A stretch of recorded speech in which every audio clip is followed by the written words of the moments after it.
Aujourd'hui, c'est un épisode un peu spécial, et ça commence déjà maintenant, car d'habitude, je démarre souvent soit par des termes forts qui indiquent le thème de l'émission, soit par des questions auxquelles je réponds au cours de l'épisode.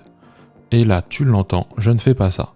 Je vais te parler de ce qui m'anime dans la création de contenu que je propose, dans ce que je souhaite créer autour de cela, et même aller plus loin en parlant des origines de l'IMO Entre Pros.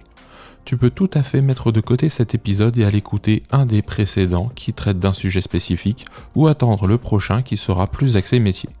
Mais si tu te poses des questions, cherches parfois du sens à tes actions ou tout simplement es curieuse ou curieux, cet épisode va très certainement te plaire. Alors pour une fois, installe-toi confortablement, mets tes écouteurs dans les oreilles et on y va.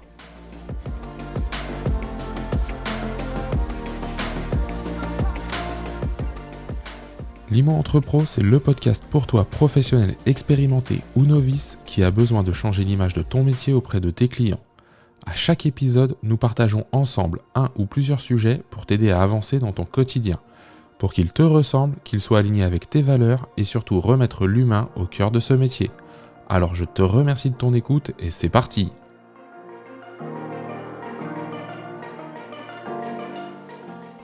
Bon, je vais commencer par un aveu. Cet épisode devait être l'épisode 0.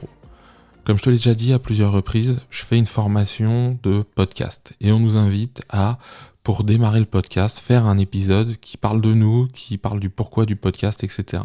Et moi, j'ai fait en fait une bande-annonce de 2 minutes pour te donner l'objectif de ce podcast, mais pas l'origine de ce podcast quand j'ai commencé. Donc aujourd'hui, c'est ce que je vais faire.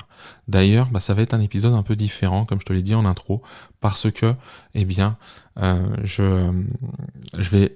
tu l'entends, je vais bafouiller, je vais éviter de faire du montage, je vais pas avoir la même tonalité, c'est vraiment très drôle.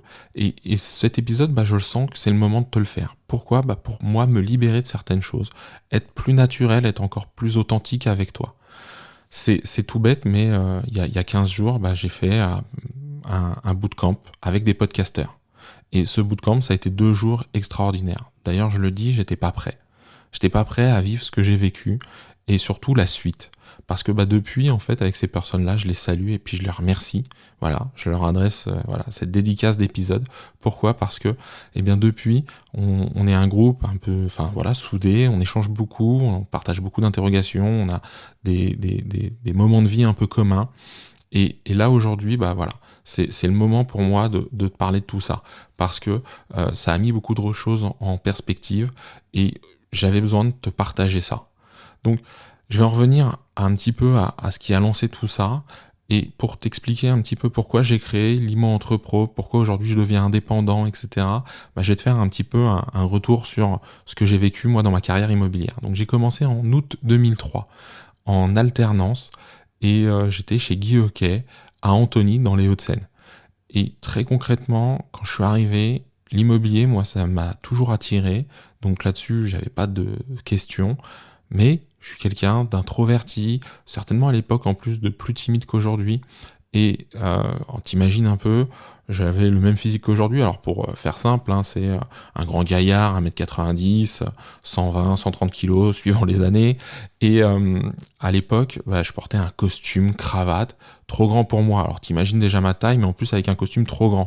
Donc ça faisait faux. On va être très clair, ça faisait faux. Et je m'excusais presque d'être là, tu vois. Et c'était, j'ai fait mon alternance là-bas, j'ai appris beaucoup de choses, je remets pas ça en cause, mais par contre, ce que j'ai pas appris, c'est à être moi-même. Et ça, c'est dommage. Et d'ailleurs, j'ai développé une image qui m'a poursuivi et qui me poursuit encore parfois, et j'essaye de la gommer complètement.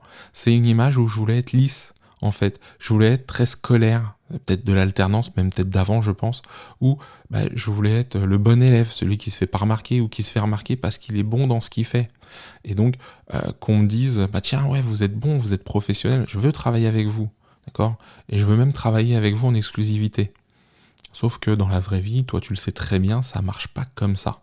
Il faut être un petit peu plus punchy, un petit peu plus accrocheur, et encore que le terme accrocheur, je pense qu'il faut être un peu plus authentique en fait. Et il faut oser demander une exclusivité, oser demander de l'aide, tout simplement, à la personne qui est avec toi, à tes collègues, à tes amis. C'est pas une faiblesse en fait, limite c'est une preuve de courage, parce que c'est quelqu'un qui sait avoir du recul et se dire tiens là, j'ai besoin d'être accompagné. Et donc, bon, je reviens sur ma carrière, puis à un moment, mes aspirations ont fait que j'ai voulu aller voir un petit peu ailleurs et je suis rentré dans le monde de la formation. Donc là, pendant plusieurs années, j'ai fait de la formation auprès d'un public de personnes qui préparaient des diplômes, BTS jusqu'à master, en immobilier toujours. Ça a été hyper intéressant, j'ai pu évoluer, donc c'était vraiment enrichissant comme travail au quotidien. Mais à un moment, c'est vrai que je m'y retrouvais plus, la routine, etc. a fait que j'ai voulu me rapprocher aussi du terrain. Et donc là, j'ai eu l'opportunité d'intégrer une nouvelle entreprise, donc là, dans la franchise immobilière, au siège de Stéphane Plaza Immobilier. Et donc j'étais formateur, animateur. Et j'ai découvert une autre façon de faire de l'immobilier. Et c'est pas des mots que je veux galvauder. Ça veut pas dire que dans toutes les agences Plaza, c'est comme ça. Je vais y mettre un bémol, bien évidemment. Mais en tout cas, dans la volonté qui était derrière, surtout, je vais parler pour moi, le service dans lequel j'étais, formation, animation aussi, eh bien, il y avait cette volonté d'aller vers de l'humain, d'aller vers de l'authenticité, de la vérité, de considérer l'autre comme on voudrait être considéré, et pas forcément de la manipulation. Alors bien évidemment, de temps en temps, tu te retrouves face à des personnes qui n'adhèrent pas à ça, hein, et c'est pas grave en soi, c'est juste des choses qui viennent et qui s'en vont. Et donc moi quand j'ai intégré, il y a une phrase qui résonne en moi que j'ai entendue il y a pas si longtemps que ça, c'est on collabore pour nos valeurs et on se dissocie pour nos valeurs également. Ça veut pas dire que mes valeurs ou celles de Plaza sont bonnes ou pas bonnes, il n'y a pas de jugement là-dessus. C'est juste que moi, à un moment, j'ai eu cette aspiration de me dire, prends ton indépendance, fais les choses qui, toi, te correspondent à 100%, ne prends pas le costume d'un autre, ça j'aime bien le dire aussi fréquemment. Et donc, j'ai trouvé ça en me disant, vas-y, lance un truc, qu'est-ce qui te plairait, etc. D'où le podcast, l'IMO Entrepro, le groupe privé Facebook.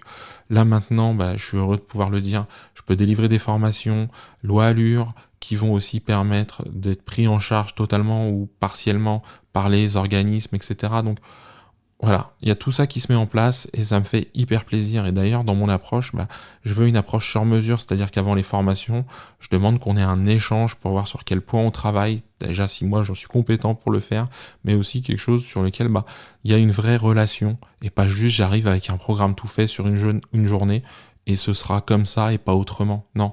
Les formations, maintenant, je veux qu'elles soient vivantes. Je veux pas qu'elles soient là, descendantes, ennuyeuses, chiantes à mourir, très clairement. Et donc, tout ça, mis bout à bout, c'est ce qui fait que aujourd'hui, je me rends compte que cette approche humaine de la relation client, elle fonctionne, que ce soit pour les débutants. Là, je pense à moi, à l'époque, j'aurais adoré qu'on me dise ça. Ou même pour les professionnels confirmés qui aujourd'hui ne se retrouvent pas, qui ont des valeurs différentes, qui sont rentrés dans une routine, qui ont besoin de renouveau. Il y a pas mal de choses. Et le pire du pire, je suis désolé de le dire, mais cerise sur le gâteau, c'est que ça fonctionne surtout auprès des clients. Moi, je fonctionne comme ça. Que ce soit des formations que je consomme, ce genre de choses, c'est quand je suis face à quelqu'un qui me parle, qui me touche, qui est dans l'humain, qui est dans l'authenticité, l'honnêteté, qui applique aussi ce qu'elle fait. Enfin voilà, elle me dit ce que je dois faire, mais aussi elle se l'applique à elle. Ça, c'est des personnes que j'ai envie de suivre et auprès de qui je vais chercher du conseil et ce genre de choses. Donc, c'est tout ça mis bout à bout et à l'époque, j'aurais bien aimé qu'il y ait un petit groupe privé Facebook, mais je suis trop vieux, ça n'existait pas. Et donc, là aujourd'hui, moi je me sens, et c'est ce qui m'anime au quotidien, dans l'obligation quelque part, mais une obligation saine, une obligation dont j'ai envie de vivre, c'est de partager tout ça, de le mettre à disposition, de pouvoir aller plus loin, d'aller chercher des solutions, de réfléchir à ces éléments-là, et de se dire, tiens voilà, on peut avancer ensemble avec certaines personnes, on n'avancera pas avec d'autres. Souvent, on me disait que c'était une méthode de bisounours. Alors la méthode de bisounours, elle a été éprouvée quand même chez d'autres, donc elle marche bien. Et pour les plus anciens, qui ont déjà vu un dessin animé des bisounours, je vous rappelle qu'à la fin, y a une bagarre et que les bisounours, ils gagnent. Donc, moi si je suis un bisounours et qu'à la fin je gagne, ça me va très bien. Même si parfois, je le dis, je sais être un peu plus mordant, on va dire ça comme ça, surtout quand un sujet me passionne. Mais voilà, c'est ce que je voulais partager aujourd'hui avec toi parce que c'est des choses qui, moi, m'auraient fait du bien à mes débuts, me font du bien encore aujourd'hui. Il y a encore des couacs, je m'accorde un droit à l'erreur, ça veut pas dire que je dois tout rater, mais ça veut pas dire non plus que je peux pas me tromper et je peux surtout corriger derrière. C'est ça qui est important. Et donc, voilà, je vais pas faire beaucoup plus long parce que t'en sais plus sur moi maintenant et surtout ce qui me pousse à créer du contenu sur l'immobilier, à avoir l'IMO entre pros comme figure de proue, en tout cas comme symbole, c'est quelque chose moi qui résonne en moi, qui m'anime au quotidien et qui fait que voilà, j'avais besoin de partager ça aujourd'hui avec toi. Alors, je vais faire une fin un peu différente que d'habitude, même si elle va reprendre les codes habituels. Je vais te demander de mettre un avis, de venir échanger avec moi, de mettre ces barrières de côté, de ne pas être lisse, de pas te dire je vais le déranger ou peu importe ce que tu peux te dire. C'est juste tu prends ton clavier, tu viens me partager un message, peu importe le réseau social, peu importe la manière, email, etc. C'est toi qui vois, voilà. Mais moi, ça me ferait hyper plaisir qu'on parle de ce qui, toi, t'anime au quotidien, éventuellement que tu me dises tes difficultés, qu'on puisse regarder ensemble. Voilà, bon, ça va pas être plus simple, plus long, plus complexe que ça va être juste ça. Maintenant, je vais te donner rendez-vous la semaine prochaine pour parler d'IMO entre pros, et surtout, d'ici là, prends soin de toi et de tes clients.